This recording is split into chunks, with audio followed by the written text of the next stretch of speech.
प्रदीप कुमार जी, यमुनानगर से। राधे राधे महाराज जी। गुरुदेव, कृपया मार्गदर्शन करें कि आपके सत्संग से हमें यह पता चला कि संचित और प्रियमान कर्म को भजन के द्वारा नष्ट किया जा सकता है, परंतु प्रारब्ध सबको भोगना ही पड़ता है और बड़े बड़े महापुरुषों को भी प्रारब्ध भोगना ही पड़ा। और आपके श्रीमुख से यह भी सुना कि भगवान सर्वशक्तिमान है, सब कुछ करने में समर्थ है महाराज जी, फिर वो अपने भक्तों के प्रारब्ध को पूर्ण रूप से नष्ट क्यों नहीं करते? नहीं, जो सच्चा पहलवान होता है वो कायर और आलसी अपने चेला को नहीं बनाता है। अगर यहां मारा और थोड़ा सा वो कच्चा पड़ा तो हजारों हाथ यही मारेगा वो। तो फिर भगवान जगत गुरु अपने चेला को कच्चा कैसे रखेंगे? शरीर राग से जो डर रहा है कि प्रारब्ध भोग भगवान मिटा दे, वो कायर है, शरीर रागी है। अरे देखो, हमारे भगवान सर्वशक्तिमान और परम कृपाल होते हुए अपने चेला पर आरा चलवा दिया, मूलत ध्वज पर, अपने शरणागत पर राग पर आरा चलवा दिया, पूरे देह को चीर कर 2 भागों में करो।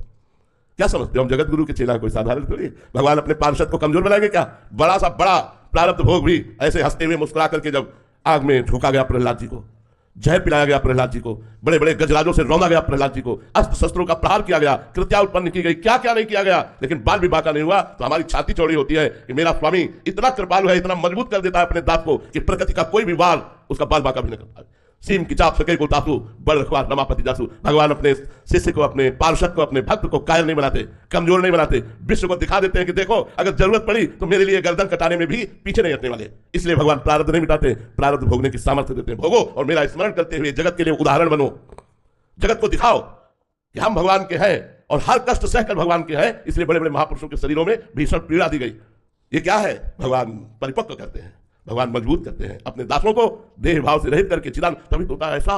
ऐसा कैसे बोले? ऐसा इसलिए क्योंकि भगवान के दास हैं, क्योंकि भगवान के जन हैं। इसलिए सर्वाश्चर्य में भगवान की कृपा, भगवान की कृपा कमजोर नहीं करती। जी, प्रतिकूलता देके विशेष भजन में रुचि करवाते हैं। बिल्कुल, प्रतिकूलता ही भगवान के साक्षात्कार का योग प्रदान करती है। जब गजेंद्र ने देखा परिवार के सब लोग भाग गए, हाथी हाथनियां सब छोड़ के चले गए, शरीर का बल भी हार गया, तब उसे याद आई भगवान की, हृदय से पुकारा हरि, 1 सेकेंड में ग्रास से मुक्ति मिल गई।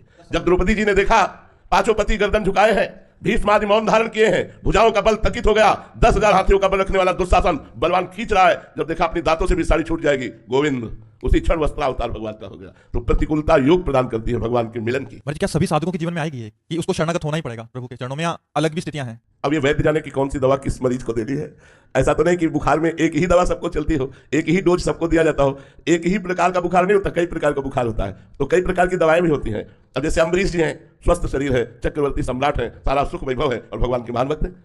तो हम जैसे देहाभिमानियों को देह राग से मुक्त करने के लिए अशुभ प्रारब्ध को भगवाकर भगवान पवित्र करके और अपने दिव्य पार्षद रूप को देकर के बुला लेते हैं। ऐसा नहीं है कि सबको कष्ट मिलेगा, सबको प्रतिकूलता मिलेगी, डरो मत, डरो मत। ये सबके लिए नहीं है। भगवान बहुत करुणामय है, बहुत कृपा करते हैं, बहुत दुलार करते हैं। ये अपने पार्षदों से खेलते हैं, दूसरे की ताकत ही नहीं है। वो अपने पार्षदों से खेलते हैं, दूसरों से नहीं। डरो मत, ये दूसरों से खेल नहीं खेलते, ये अपने पार्षदों से खेलते हैं। मन आया तो भरी बाजार में पिटवा दिया, मन आया तो पूरे विश्व को झुकवा दिया, दोनों काम करते रहते हैं। ये अपने पार्षदों से खेलते हैं, दूसरे से नहीं खेलते। इसलिए आप लोग डरो मत, आप लोगों के ऊपर ये खेल खेलने वाले नहीं है, ये खेल खेलते हैं अपने निज पार्षदों से। इनका पार्षद बनने के लिए क्या करना पड़ेगा? हाँ, अब खास बात आई, प्राण न्यौछावर करने पड़ते हैं, सर्वस्व न्यौछावर करना पड़ता है। अपना शब्द केवल भगवान के लिए रखना पड़ता है। अपना शब्द, अपना कौन? तो ढूंढे, पूरे विश्व में कोई नहीं निकला, केवल भगवान निकले। मेरे तो गिरधर गोपाल, दूसरों में कोई। अब दूसरों में शरीर भी है, गिरधर गोपाल के सिवा मेरा कुछ नहीं है। ये प्रभु का शरीर है, चाहे तो अभी कटवा दे, चाहे तो इसे सड़वा दे, चाहे तो इसे पुजवावे, उनका है, मेरा नहीं है। सब कुछ समर्पित, तन मन प्राण सर्वस्व समर्पित, अपनापन केवल भगवान से। वो भगवान का निजी पार्षद है।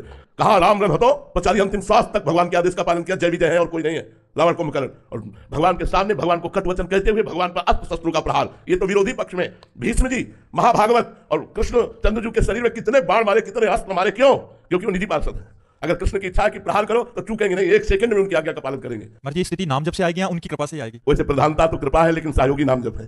भगवत पार्षद, भगवत समर्पित। एक दिन द्वारिकाधीश, हाँ गोपी, हाँ गोपी, तो देवर्षि नारद जी पहुंचे, देखा कि भगवान की आंखों में अश्रु है और मुख में गोपी नाम है। कहा प्रभु, एकांत में आप उसी का सुमिरन करते हैं जिसे बहुत प्यार करते हैं। आज मुझे पता चल गया आप गोपियों को बहुत प्यार करते हैं। क्या हम में से कोई ऐसा भक्त नहीं है जो कभी आपको एकांत में ऐसे याद आता हो? भगवान ने देवर्षि नारद जी से कहा कि हम इंतजार ही कर रहे थे कि आप आए और मैं अपनी पीड़ा बताऊं। आज मेरे उदर में बहुत पीड़ा हो रही है। प्रभु, पीड़ा हो रही? हाँ। अगर किसी भक्त की चरण रज लेकर के मैं ऐसे लगा लूं तो पीड़ा समाप्त हो। भक्त की चरण रज अभी लाता हूं प्रभु। अब जिस भक्त से कहें कि आप भगवान के भक्त हैं, अपनी चरण रज दे दो, भगवान के उदर में पीड़ा है, भगवान लगाए। भगवान नरक भेजोगे? भगवान के लिए हम चरण रज दें? अरे नारद जी, कैसी उल्टी बात करते हो।